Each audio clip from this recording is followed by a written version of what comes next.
কিয়ামতের 4 নম্বর আলামত সাহাবা একরামের বিদায়। সহি মুসলিমের হাদিস, নবী সাল্লাল্লাহু আলাইহি ওয়াসাল্লাম বলেন যে তারকারাজি আসমানের রক্ষা কবচ।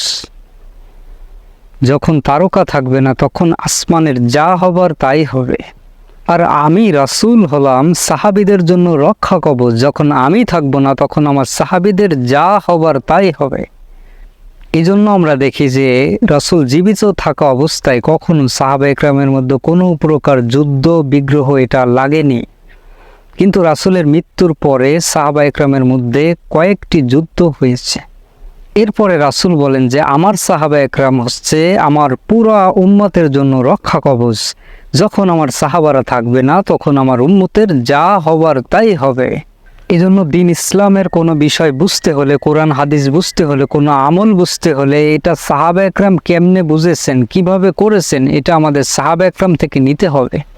তো এটাই কিয়ামতের 4 নম্বর আলামত।